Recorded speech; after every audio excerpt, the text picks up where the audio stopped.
Around this time every week, we catch up with One Nation Senator Malcolm Roberts. Malcolm, good morning to you. Good morning, Marcus. You've got a hectic morning this morning, I hear you. Always busy, which is just how we like it. But look, I've got the next 6-7 minutes to chat away with you, which I'm really looking forward to today. I know you've been doing a lot of travelling, haven't you? You've been... Yeah, we've gone from Brisbane right through to Cairns. I'm actually sitting in a hotel room in Cairns. And we've been listening to people along the way. It's been fabulous. Yeah. Rushed, but why are you doing this tour again? Because we're getting the word out on by exposing the fact that the CSIRO has never produced any evidence for our climate policies and renewable energy policies. We're just getting that word out through the media around Queensland. And how has it been? Received? I mean, I know you've been from Brisbane to the sunny coast, Maryborough, Rocky, Mackay, Townsville, Cairns, Toowoomba. I mean, you're a lucky man travelling through all these beautiful parts of Australia. I am indeed, and we look forward to the New South Welshmen joining us pretty soon once the borders are reopened again. Yes. But no, it's been very well received. People know in their gut that there's never been any evidence, scientific evidence for these policies that are destroying our country, Marcus, and they're just so pleased to see someone actually exposing this rubbish. Now, I'm going to talk very soon with the New South Wales MP down in the Murray region, Helen Dalton. She is... Oh, yeah.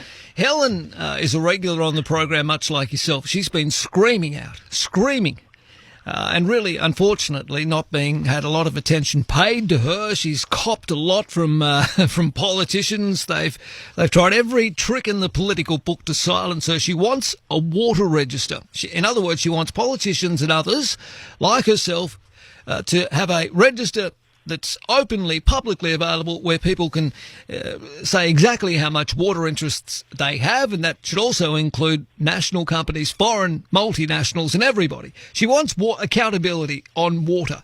And look, she's had a hard time trying to get this thing through the Parliament. She's going to try again for a register this week. It's very tough. Yes, and we've been calling for exactly the same thing for a couple of years now, Marcus. It's definitely needed. Pauline's been calling for it as well. We want full transparency, full openness so that people can see what's happening to their water. And you know, what we've seen is in the last week, just at the end of last week, we saw the Water Minister, Mr. Pitt, come out and big headlines were generated. The biggest change to the Murray-Darling Basin in 10 years. Yeah. And then we saw Bridget McKenzie, the leader of the Nationals in the Senate, saying, you cannot take any more water from our communities. The 450 gigalitres will not be coming from our farmers. Enough is enough. You have taken enough. Now, that's very clear, Marcus. Yet the bloody report actually recommends, quote, work with the states to accelerate planning and delivery of the 450 gigalitres SDL water acquisition. You know, this is insane, and we've got to support Helen Dalton. We've been along the same path for a couple of years now, and we're looking forward to meeting Helen and supporting her. But this is what the Nationals are doing is they're responding to the pressure that we have put on them. And they've come out now. Initially, they rubbished us. Then they realised they couldn't stop us because we have the data. Then they went quiet. And now they're coming out to pretend they embrace what we're saying. But they're not doing it real. Well, they're doing it in lies. Yeah, they need to. I mean, it's always...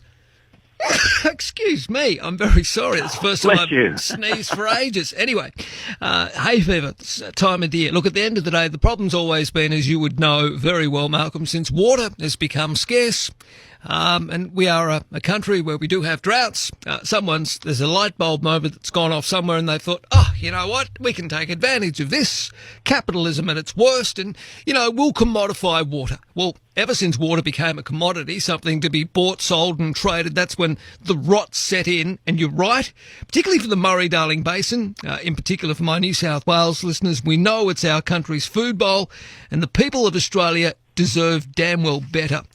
Look, I see to the Office of Scientific Integrity.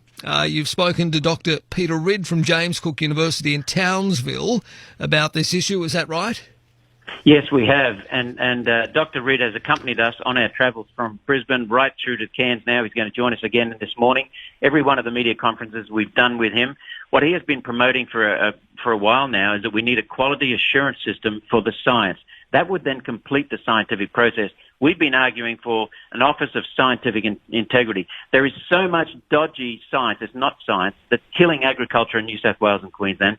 Murray-Darling Basin and its water allocations, international agreements that we're supposed to be complying with, the so-called vegetation protection legislation, the Environmental Protection and Biodiversity Conservation Act that's used to strangle development, climate change policies, electricity policies, energy policies, forestry policies, coastal land resumptions where they're stealing land from land rights from people who own their houses on the coast in New South Wales and Queensland, farmers' loss of rights to use their land. These have all been based on dodgy science, and then it's not science. So what we want is a proper scientific process that has quality assurance around it, because these policies are strangling our country, gutting our economy, and we want this to be done properly with real integrity on the science, Marcus. All right, I just want to move to another issue. Dan Andrews and the Prime Minister, Scott Morrison, you say, are using competitive welfareism to replace our Constitution's bedrock competitive federalism. What exactly do you mean by that? Well, competitive federalism is where you have the exchange between states. So, for example, Joh Bjelke-Petersen removed death duties in Queensland in the 70s.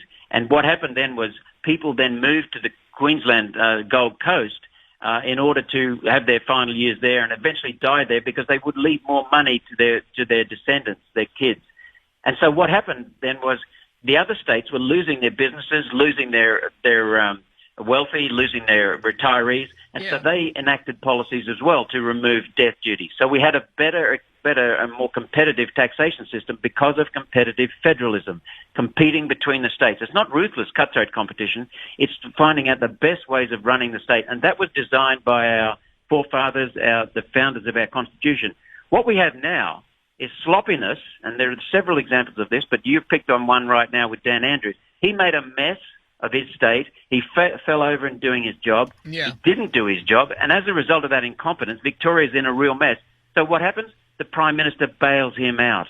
So the people of Queensland, the people of New South Wales, the people of South Australia, Western Australia, Tasmania, the Northern Territory, ACT, are paying for Dan Andrews' lack of accountability, his sloppiness and his dishonesty. They're doing that, of course. That's competitive welfareism. Yeah, and that's, that welfareism you refer to, the extension of JobKeeper, job seeker payments, even though they're being tiered now, but it just continues. And the longer that border closures remain in play, well, the longer the rest of the country is going to have to foot the bill for it. What about Anastasia Palaszczuk up there? Has she been missing in action? What's happening?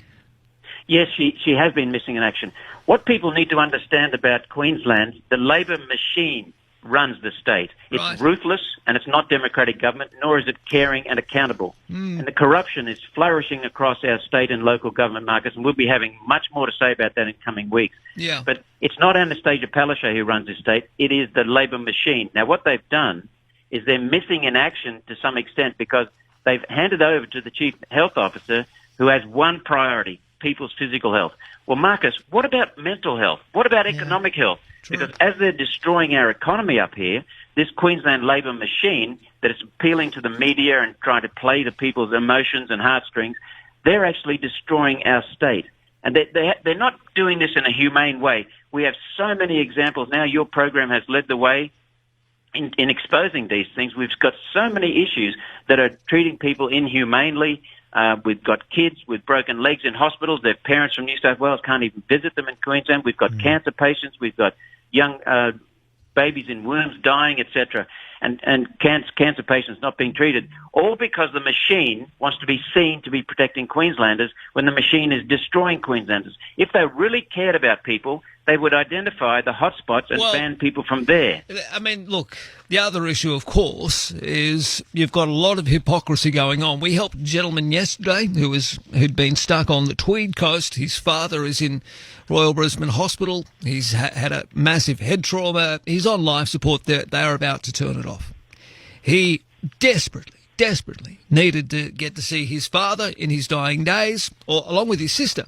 We had to intervene. We had to go cap in hand to Queensland Health, and we also spoke to the New South Wales Health Department, and also to the wonderful people in Pauline's office at One Nation. We got this bloke across the border along with his sister, and we shouldn't have to be doing this. We shouldn't. At the end of the day, the reason we shouldn't be having to intervene like this and to expedite these kinds of situations for people is, well, Some are getting the red card treatment. Look at the red carpet treatment. Look at the AFL officials. They can come on in, they can frolic, they can have a pool party, for God's sake, on the Gold Coast.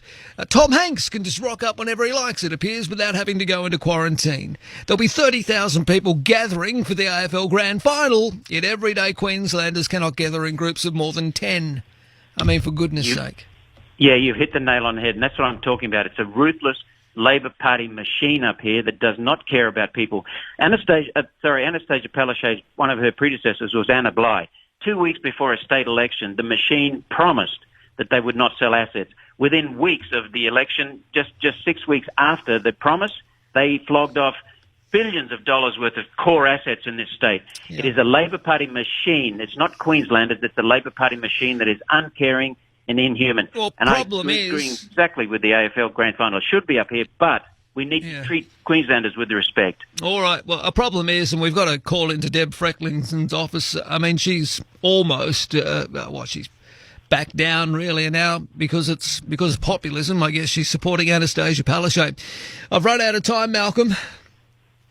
See you, mate. All right, buddy. Thank you so much, as always. Good to chat. We'll talk to you next week, okay? Thanks, Marcus. One Nation Senator Malcolm Roberts, as always, speaking a good deal of sense on the program.